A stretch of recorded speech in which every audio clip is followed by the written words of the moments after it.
All right, moving on. We have a middleweight bout between the aforementioned Jacare, number 3, and the number 6, Robert Whittaker. He looked really good the other day. Jacare a minus 240. Robert Whittaker a plus 200. We remember back in the end, or at the end of November, the performance of the night, the fight of the night. And I think, did it win fight of the year? I can't remember. Let's look that up. I guess Amanda Nunes did. But remember that TKO of Derek Brunson where they were just going back and forth, and at first Brunson was connecting. Whittaker's chin is fucking ridiculous. And then he ended up getting a head kick and some punches and knocked out Brunson. Fucking incredible performance. At least 6 straight wins for Robert Whittaker, that is. Beat Rafael Natal back in April with a decision. Beat Uriah Hall back in November before that with a decision. 17-4, 8 KO, 5 subs. A black belt in Hapkido, a black belt in Karate, purple belt in Jits. Pretty good overall. Good striker here, but he's sitting at 17-4, 8. I already said that. Okay. He's going against the Alligator, dude. Just submitted Tim Boach, who's damn good, with a Kimura in the first round 2 months ago. TKO'd Vitor fucking Belfort back in May. Lost a split decision to Yoel Romero while Yoel Romero was on steroids back in December. And submitted Chris Camozzi with an armbar in the first round before that. 24-4-1, 3 knockouts, 17 submissions. He's going to have a 1-inch height advantage, 1.5-inch reach disadvantage, but obviously a high level black belt in jiu-jitsu, a black belt in judo, fighting at a Black House MMA, one of the best gyms, maybe the single best gym outside of the United States on the planet, and you could argue that it might be the best gym in the world. I'm going to put money on Jacare. I think that this should be a massive spread. I think this should be a 400 or something like that. Robert Whittaker is tough as fuck, but I don't think that anybody is terribly worried that Jacare's game plan is going to be to go out there and try to exchange strikes with Robert Whittaker. He will to some extent. I mean, Jacare has mad power. Like I said, he knocked out Vitor. He has power. He probably doesn't have, he probably does have the power to knock out Whittaker, but he doesn't have just some unworldly power. You know what I mean? I like McGregor at 155 or 145 type power. I would, and I'm sure Jacare is going to go, strike in order to take the fight to the ground and submit Robert Whittaker. Robert Whittaker wants to turn this into one of those Derek Brunson matches. He wants to turn this into a dirty-ass fucking striking contest. I don't see it going that way. Jacare is one of the smartest, most dangerous fighters I've ever fucking seen. I think Jacare wins by a submission victory. I would say first round submission for Jacare. Alrighty, we move on to the last. Is this the last fight of the main event? No, it's not. Let me look this up. No way, that's the last fight. Yeah, I guess it is. Because on Fox, I guess they have those time restrictions, so they're just doing 4 per. Both the prelims and the regular card are going to be on live TV. I should have said that. For free. But, all right, last fight on the main card. Featherweight bout. Jeremy Stephens, number 5, versus Renato Moisano, unranked. Moisano coming, he's 10-0-1. All fights have been in Brazil. He was the Jungle Fight champion. Slick submission game. Half of his fights have ended in submission. 27 years old. Hasn't fought in almost a year. Yeah. And before that, he hadn't fought in a year and a half before that. So it's kind of weird. He's been taking some time off. Jeremy Stephens just lost to Frankie Edgar with a decision back in November. Before that, he beat Renan Barão, ex-champion of the world, in a fight of the night in May. Lost to Max Holloway back in December. It's no stretch of the imagination that happens, though. And then before that, TKO Dennis Bermudez. So Jeremy Stephens definitely one of them in the upper echelon at featherweight. As I said, they have him ranked here at number 5. He's 25-13, 16 knockouts, 3 submissions. Purple belt in jiu-jitsu. The fighting out of Alliance MMA as well. Him and Wilson Hayes, both on this card out of Alliance MMA, and there's going to be a couple more, I think. Um, oh, geez. I think Stevens probably wins the fight. I don't really know much about Moisano, so it's pretty difficult for me to say. I mean, I've seen some highlights. I've seen some grainy ass footage and things like that. But um, I mean, the competition that I've seen, I don't know who the hell these guys are. I don't know who Zubaira Tukogov is, and I don't know who Tom Nian Amaki is. I don't know who either of those people are. So there's not a lot I can tell you. I do know who Renan Barão is. You know what I mean? And I do know who Dennis Bermudez is. And so I'm obviously going to say Jeremy Stevens probably going to win the fight. I would say probably a decision because it looks like he has been doing a little bit of decisionating recently. So if I have to pick, that's going to be my guess. I couldn't find any odds for him earlier. I think I just fucked up. Let me go ahead and look online real quick and find out what the odds are. Yeah, Stevens a minus 210. Oh, whoa. Okay, I guess Moisano's not his real last name. That's like his adopted last name. Tenato Carneiro. But, yeah, that was confusing. Yeah, Carneiro or Miss Moisano is a plus 180. Jeremy Stevens a minus 210. I think that's probably pretty fair. I would say Stevens probably wins the fight, especially it being in his home country. It's going to be a pretty difficult. This will be, Renato's first fight outside of Brazil. Not sure how that's going to translate. We'll see. He obviously is a high-level fighter. He's defended his championship a few times and stuff like that. But let's just, I'm not going to pick him over Jeremy Stevens. So I'll go Jeremy Stevens, decision.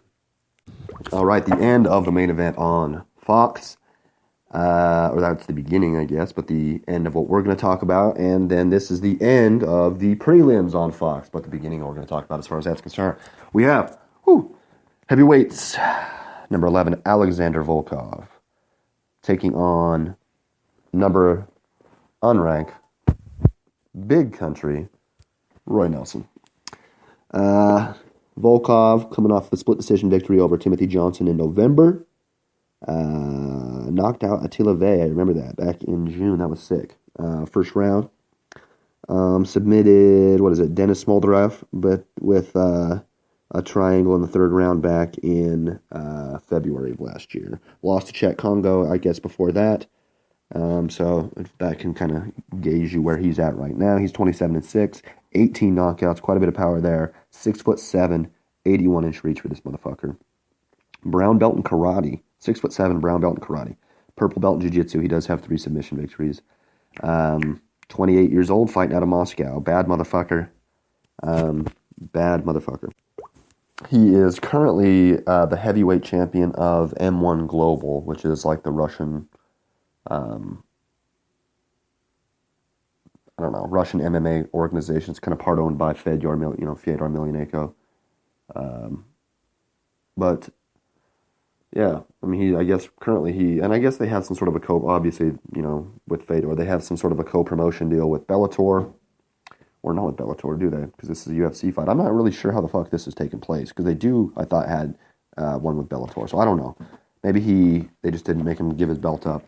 But fighting Roy Nelson, we all know who he is. Just beat Bigfoot with some KOs back in September. Before that, he lost to the Black Deuce by split decision in July. The big card, UFC 200. Beat Jared Rosholt by decision before that. Had an incredible career, 22-13, 14 KOs, 5 subs. 40 years old at this point, not getting any younger. 7 inches shorter, 9 inches less on the reach.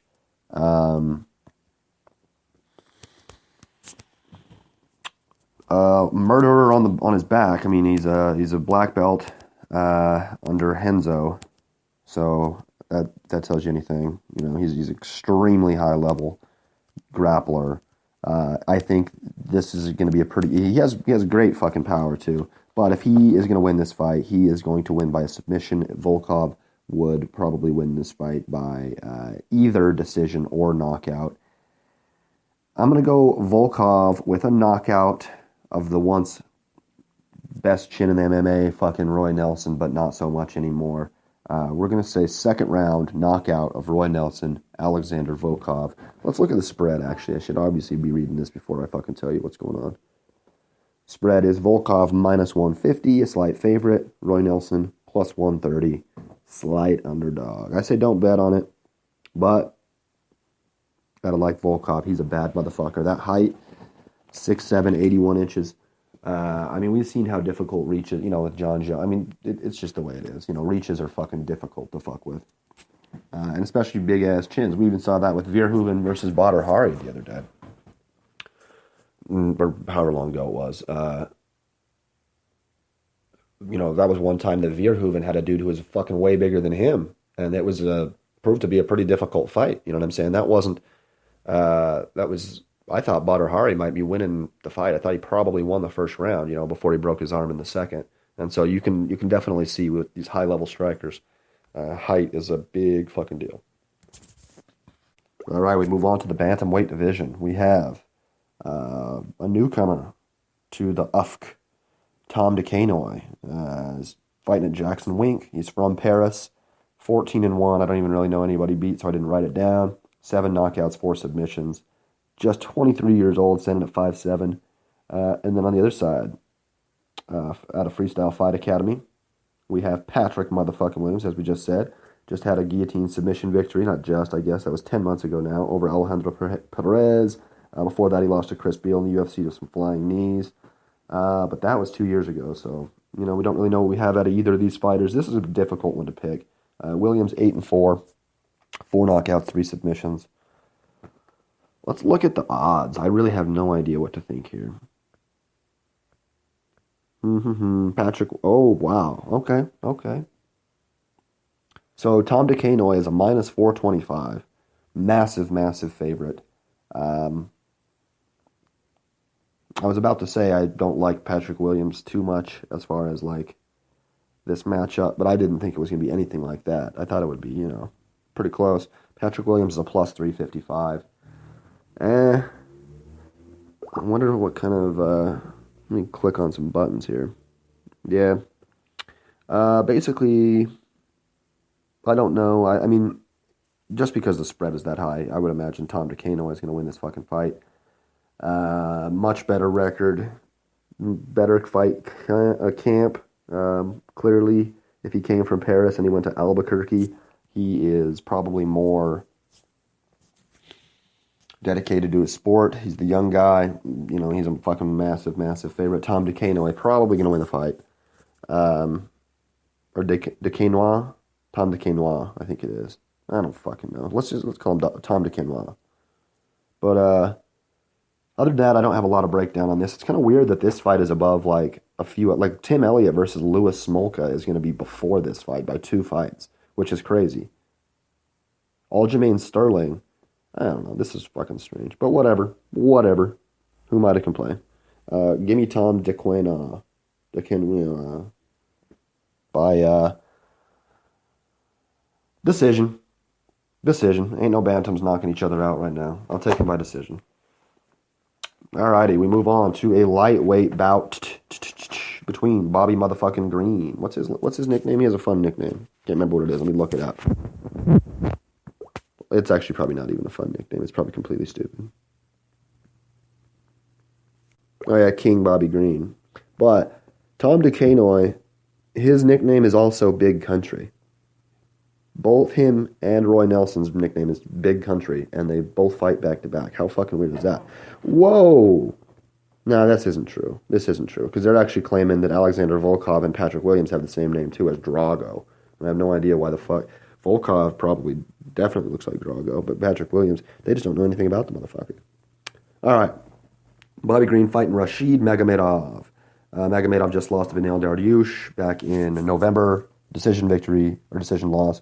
Before that, a decision over Gilbert Burns. A year before that, and before that, almost a year, he TKO'd Elias Silverio. Hasn't fought much recently.